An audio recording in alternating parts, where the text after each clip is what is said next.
Assalamualaikum warahmatullahi wabarakatuh. Perkenalkan, nama saya Tommy Mumtaz Kasupan. Oke, saya akan menjelaskan UTS PTI Pengantar Teknik Industri yang kemungkinan muncul karena dari tahun ke tahun itu untuk UTS PTI sendiri itu langsung di soalnya seperti itu dan soalnya langsung dikumpulkan. Jadi tidak ada bank soalnya. Maka karena itu SB-nya sendiri berbentuk materi-materi yang kemungkinan akan keluar. Jadi yang pertama itu yang sekiranya keluar ada tentang modern engineering era atau era modern teknik seperti itu. Jadi yang pertama itu ada Big Five Engineering, 5 besarnya. Yang pertama ada civil atau teknik sipil, lalu mekanik atau teknik mesin, electrical, teknik listrik, chemical, teknik kimia, lalu industrial engineering atau teknik industri sendiri yang mana merupakan Big Five yang paling muda. Nah, karena dari kelima Big Five ini akan muncul teknik-teknik yang baru atau engineering yang baru, newer engineering seperti teknik nuklir, ada teknik komputer, teknik bioengineering, teknik lingkungan dan sebagainya. Lalu ini ya Big Five disiplin ilmunya untuk military engineering atau civil engineering. Jadi teknik sipil sendiri asal mula dari teknik militer atau alutsista, alat tempur dan sebagainya.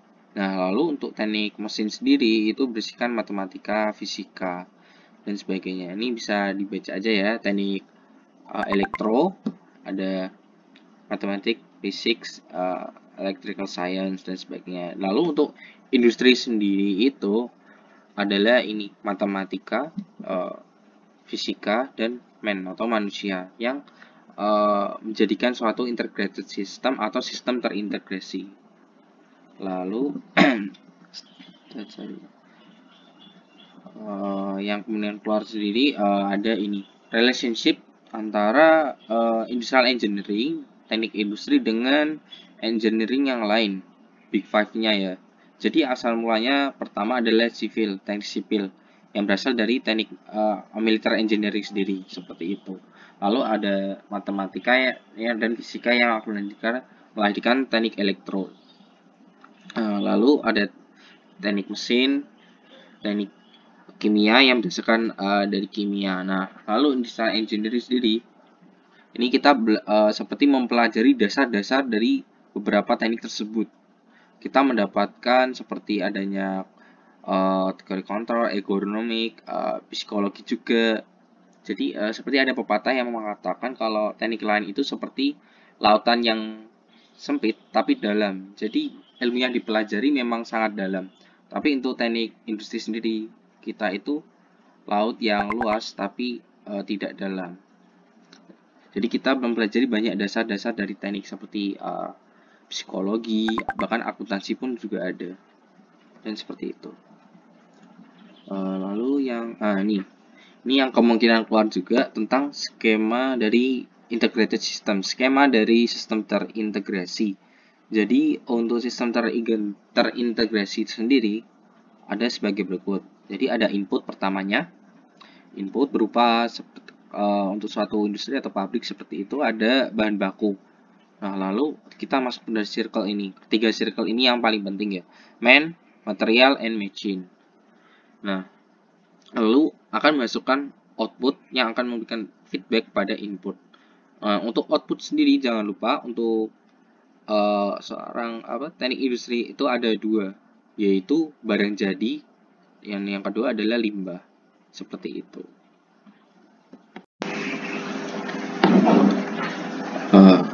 Lalu untuk kemungkinan soal-soal yang keluar itu ada ranking prosedur. Jadi untuk tahun lalu pengajar dari PTSD itu ada Bapak Haryo dan ini keluar ya hitung-hitungannya ranking prosedur. Jadi ini adalah metode untuk problem jika ingin seperti membangun suatu industri atau suatu usaha di suatu tempat. Jadi melakukan dengan namanya persentase seperti itu, suatu bobot. Nah, ini ada contoh kasus ya. Jadi PT X ingin melakukan ekspansi pabrik, membangun pabrik di tempat yang baru dengan alternatif. Lokasi satu berada di Semarang, lokasi dua di Solo, Lokasi ketiga itu ada di Yogyakarta. Nah, bobotnya adalah bahan baku itu sebesar 40%. Jadi yang paling tinggi bahan bakunya. Lalu disusul tenaga kerja 35%, transportasi 25%. Nah, ini ada faktor penentunya. Di Semarang itu bernilai 879. Untuk persediaan bahan baku sesuai slide sebelumnya 40%. Nah, bernilai 8 di sini untuk Semarang nilainya. Dari skala 1 sampai 10 seperti itu biasanya. Jadi langsung saja 40% dikali 8. Tenaga kerjanya 35% dengan untuk di Semarang dari skor 0 sampai 10 berskor 7. Nah, langsung saja 35% dikalikan dengan 7. Dan seterusnya transportasi 9 sangat tinggi ya, 25% untuk bobotnya sendiri, lalu dikalikan dengan 9. Dengan total ditambahkan, maka zona Semarang sendiri mendapatkan skor 7,9. Nah, untuk Solo dan Yogyakarta juga dihitung seperti itu. Dan akan kita dapatkan 3 nilai ini ya.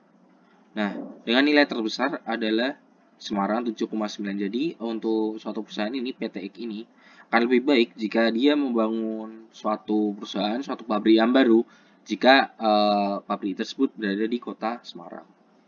Nah, lalu ini ada heuristic method. Jadi, prinsip dari heuristic method, alokasi demand sebesar-besarnya pada lokasi sumber yang memberikan biaya transportasi yang sekecil-kecilnya secara berturut-turut.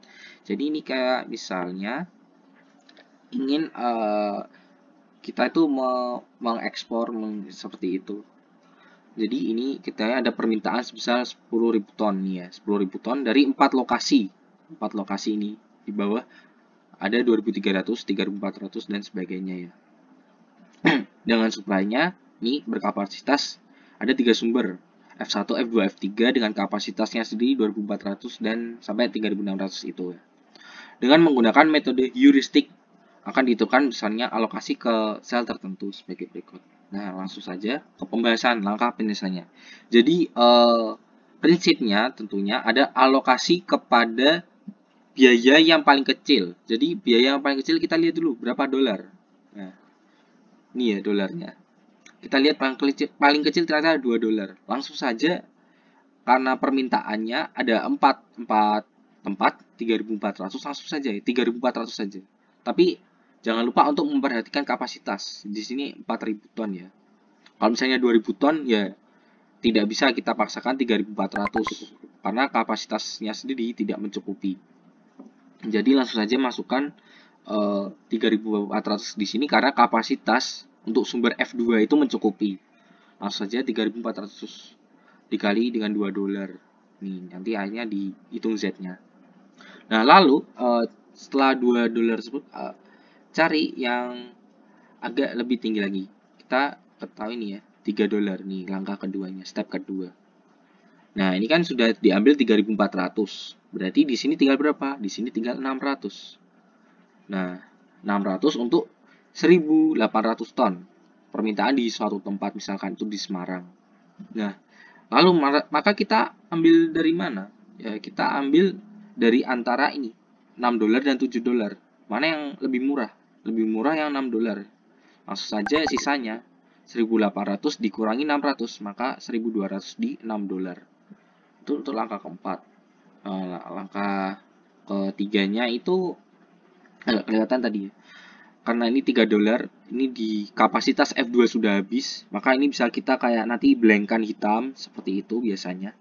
Lalu langsung ke langkah ke-3. Kita cari kan 3 dolar.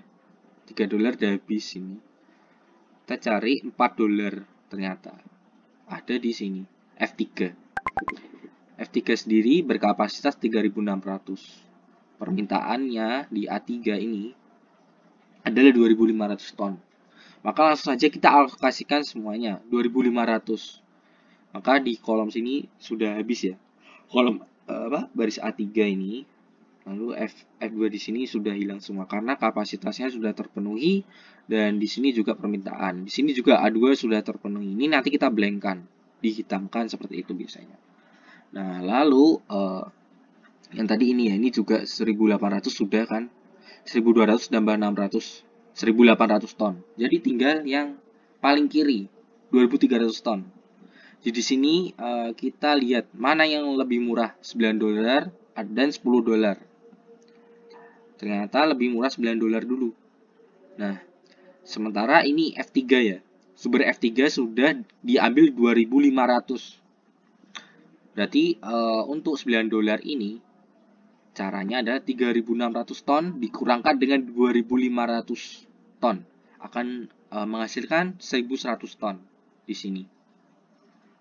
Nah, lalu di F1 ini sisanya karena ini sudah habis ya 4.000 ton. Udah keambil 3.400 sama 600. Ke atasnya ada 1.200 ton. Kenapa? Dari mana? Kita ambil dari ini. Yang A4 ini kan tadi udah diambil 1.200 nih. Kapasitasnya 2.400 dong. Berarti masih sisa 1.200. Nah, 1.200 ditambah 1.100 akan menghasilkan 2.300 ton. Nah, untuk Z-nya, biayanya kita hitung langsung saja 1.200 dikali 10 dolar, 1.100 dikali 9 dolar, 3.400 dikali 2 dolar, dan akhirnya kita total kita dapatkan 47.700 dolar. Seperti itu untuk metode heuristik. Nah, lalu ini menurut saya metode yang paling gampang, Northwest. Metode masalah namanya Northwest itu barat daya. Jadi alokasi pertama pada sel kiri atas atau yang paling di arah barat daya. Lalu akan horizontal ke sel kanan, vertikal bawah. Jadi horizontal dulu, vertikal, horizontal, vertikal, dan seterusnya. Nah ini ya. Ini sama dengan yang tadi. Kita nanti akan membandingkan heuristik dengan Northwest akan lebih murah yang mana, dan nanti juga ada metode Vogel. Jadi kita cari yang paling pojok kiri atas terlebih dahulu.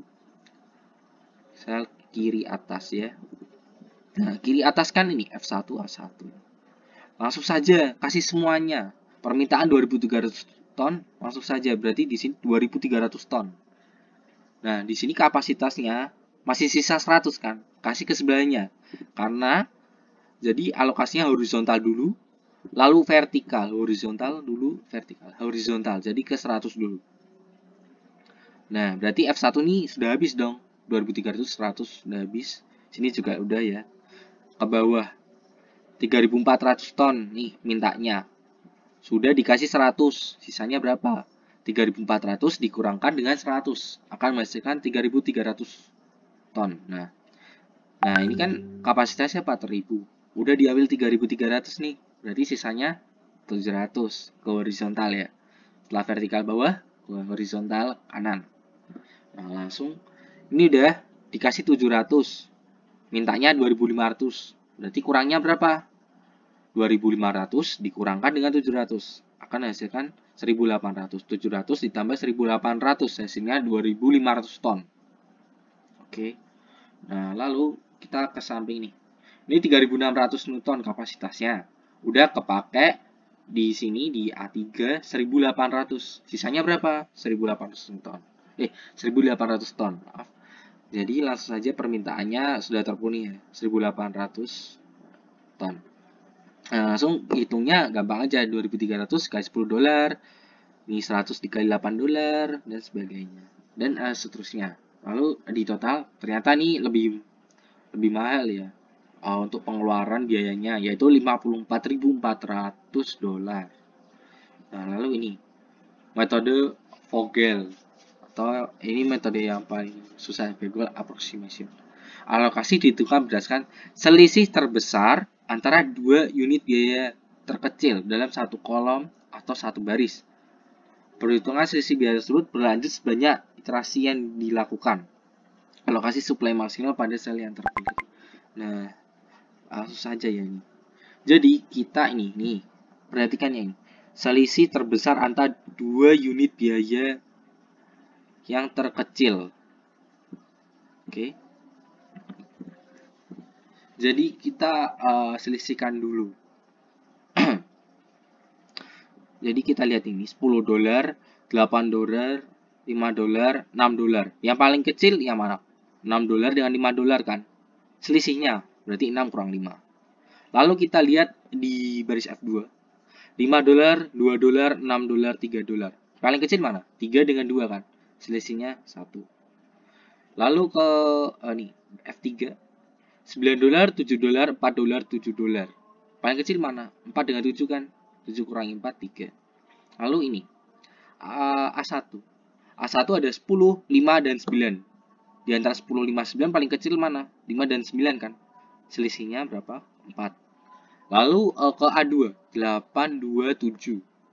Selisihnya yang paling kecil ada di 7 dan 2 ya, 5. Dan seterusnya ini, 5, 6, 4, berarti 4 dengan 5. 6, 3, 7, berarti 3 dengan 6. Kita cari selisihnya. Nah, setelah itu dari selisih ini kita cari mana yang paling besar selisihnya. Ini 1, 1, 1, 1, 1, 3, 3, 1, 5, 4. Ternyata yang paling gede di sini, di 5. Nah, kita ke A2 ini. Kita lihat ini. Karena selisihnya paling besar, nah lalu di antara biaya yang paling besar ini ada 8, 2, 7. Kita cari yang paling kecil. Cari yang paling kecil, ternyata ada di 2 dolar ini. Butuh 3.400 ton nih mintanya. Berarti kita langsung ambil saja 3.400 ton dari kapasitas di sumber F2. Nah, sudah ya. Berarti langsung saja lagi nih seperti ini. Kita blankkan. Berarti di sini permintaan sudah terpenuhi dan kapasitasnya, ingat jangan lupa setelah di blank dikurangkan. Kan tadi 4.000 ton udah kepakai 3.400 nih. Jadi langsung di sini 4.000 dikurangi 3.400 yaitu 600 ton. Nah, lalu kita ulangi lagi. Kita cari selisih yang paling kecil lagi, 10, 5, 6. Paling kecil mana? Biayanya 5 dengan 6, 1 ya selisihnya. Nah, lalu 5 dolar, 6 dolar, 3 dolar. Paling kecil mana biayanya? 3 dolar dengan 5 dolar. 5 kurangi 3, yaitu 2.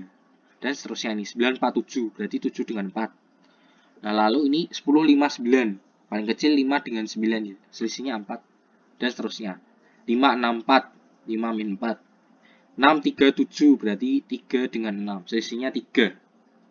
Nah, lalu kita cari ini. Ini kan 1, 2, 3. Selisihnya. Kita cari selisih yang paling besar lagi yang mana? Ternyata di sini. 4 ya. 9 kurangi 5. Nah, ini kita cari lagi biaya mana yang paling kecil. Ternyata di 5 dolar kan. Butuhnya cuma 5 dolar saja. Tapi kapasitasnya tinggal 600. Sementara mintanya 2.300 nih. Jadi ya udah kita masukin dulu 600. Oke. Nah, lalu karena kapasitas di F2 udah habis, kita blankkan semua, dikosongkan. Kita ulangi lagi ke sebelumnya ya. Kita cari selisih dari dua biaya terkecil lagi. 10, 5, 6. 6 kurangi 5, 1. 9, 4, 7. 7 kurangi 4, 3. Dan ini 10, 9 ya 1. 5 kurangi 4, mohon maaf. 1, 6 dikurang 7, 1. 1, 3, 1, 1, 1. Kita cari selisih yang paling besar, yaitu di 3. Nah, di 3 ini kapasitas 3.600 ton. Mintanya di sini kita cari dulu 947 dolar. Kita cari dolar mana biaya yang paling kecil ya. Ternyata di 4 dolar. Di ini. Di A3. Tujuan A3. A3 mintanya 2.500 ton. Dan di F3 ini kapasitas 3.600. Berarti boleh dong kita ambil semuanya 2.500 langsung aja. 2.500 masukkan ke sini semua. Oke, langsung berarti kalau tujuan A3 udah habis, kita blankkan, kosongkan lagi. Dan kapasitasnya tapi di F3 berkurang. Ingat ya, 3.600 dikurangi 2.500. Hasilnya 1.100 ton. Nah, lalu setelah itu kita ulangi lagi, kita cari biaya paling kecil. 10 dengan 6. Selisihnya 4. Nah, 9 dengan 7, 2. Lalu ini 10 dengan 9, 1. 6 dengan 7, 1. Kita cari selisih paling besar. 4, 2, 1, 1. Selisih paling besar kan 4 nih. Jadi langsung ke sumber yang F1. Kita cari dolar paling kecil. Ada 10 dolar dengan 6 dolar. Yang dipilih 6 dolar dong. Nah, kapasitas 2.400 ton. Dan permintaan di A4 ini 1.800. Berarti langsung saja ambil semua 1.800 ton. Nah, ini 1800, nanti kapasitasnya 2400 berkurang 1800, berarti kapasitas di F1 tinggal 600, seperti itu. Nah, karena permintaan di A4 sudah terpenuhi, kita blank kan lagi. Nah, tinggal ini nih gampang. Tinggal gini ya udah. Kalau tinggal dua gini ya kapasitas 600 ya udah 600. F3 1100 ya udah 1100. Nah, tinggal satu baris seperti itu. Ya langsung saya 600 tambah 1100 permintaan 1700 ton. Nah, jadi setelah itu kayak apa ini ya tadi langkah-langkahnya ya. Pertama, kedua yang sudah dibahas sebelumnya. Jadi langsung saja kita hitung biaya yang diperlukan. Yang pertama kan ini 3.400 kali 2 dolar, 600 kali 10 dolar, 600 kali 5 dolar, 1.100 dikali 9 dolar, dan seterusnya. Dan di total akan menghasilkan 46.500 dolar. Dan setelah kita bandingkan, nih, ternyata dari tiga metode tersebut Vogel lah yang hasilnya paling minimum, paling kecil dibandingkan tiga metode yang lain. Tapi apakah ini sudah optimal? Tentu saja belum. Karena apa? Karena akan selalu ada metode yang lebih bagus lagi, yang mana belum tentunya ditemukannya. Seperti itu. Oke, sekian. Semoga membantu tesnya. Semangat.